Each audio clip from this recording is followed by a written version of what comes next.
За 2 месяца 2024 года, январь и февраль, в нашем городе родилось 24 малыша. Большинство родителей смогли оформить свидетельство о рождении ребенка в электронном формате. В 2023 году Минцифры Республики Коми, Минздрав региона и ЗАГСа совместно внедрили возможность получения свидетельств о рождении в форме электронного документа. Еще находясь в роддоме или занимаясь приятными хлопотами, семья может получить все необходимые документы и при этом не посещая ЗАГС. Новоиспеченная мама в течение 7 дней с момента регистрации рождения ребенка может электронно подать заявление на портале госуслуг и получить справку или свидетельство о рождении. При этом семья может выбрать конкретный ЗАГС, где потом захочет получить бумажный формат документа. С июня 2023 года мы регистрируем рождение в режиме суперсервиса, когда регистрация рождения происходит на портале госуслуг. Данная услуга набирает оборот, становится очень популярной. И, конечно же, необходимо сказать, что начинается она с получения электронного медицинского свидетельства о рождении женщины. Она должна дать свое согласие в медицинской организации на получение электронного документа.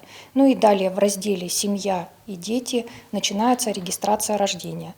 Заполняется заявление, указываются все данные о рождении ребенка, его имя, фамилия, отчество, место рождения. Также сейчас предоставлено право родителям указывать свои национальности по желанию. И женщина направляет уведомление папе ребенка для того, чтобы он ознакомился с этим заявлением, подтвердил сведения, которые она внесла в него, и направил ей согласие свое. Далее заявление отправляется в ведомство. Очень важно нажать кнопку «Направить заявление в ведомство», чтобы заявление не осталось в черновиках. В течение 2 рабочих дней ЗАГС регистрирует рождение, и мама получает уведомление о том, что запись зарегистрирована, ей необходимо выбрать время и дату получения свидетельства о рождении и справки о рождении. В назначенное время мама приходит или папа и получают документы. Данный вид государственной регистрации доступен родителям, состоящим в браке, либо мамам, которые регистрируют рождение как одинокие.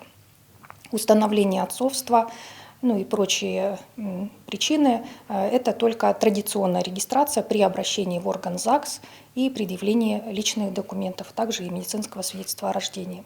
За 2 месяца этого года зарегистрировано рождение 24 интинцев. 13 семей воспользовались суперсервисом и оформили документы электронно. Следующий этап – это автоматическая подача заявлений на СНИЛС и на другие государственные услуги. Родители обращаются в ЗАГС только 1 раз за готовыми документами, ну и также запускается целый ряд услуг. Это материнский сертификат, это получение СНИЛСа и регистрация в социальном фонде.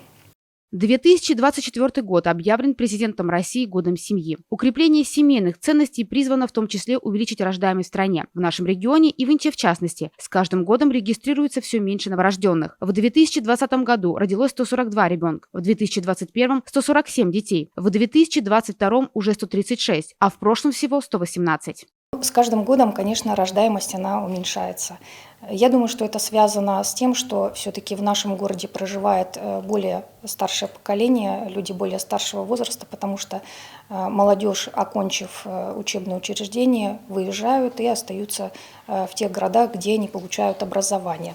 Но если все-таки сравнивать, например, январь-февраль 2023 и 2024 года, в 2023 году было зарегистрировано только 14 рождений, а в 2024 году, в текущем, 24 рождения. Все-таки, наверное, имеет значение и вот получение услуг с помощью суперсервиса, потому что те женщины, которые выезжают рожать за пределы города Инта, они могли подавать документы на регистрацию рождения в том городе, в котором они родили. Сейчас, в связи с тем, что они в электронном виде получают медицинское свидетельство о рождении, они обращаются по месту своего жительства, электронно направляют свои заявления, и мы регистрируем рождение. Это тоже имеет большое значение и увеличивает количество рождений в нашем городе.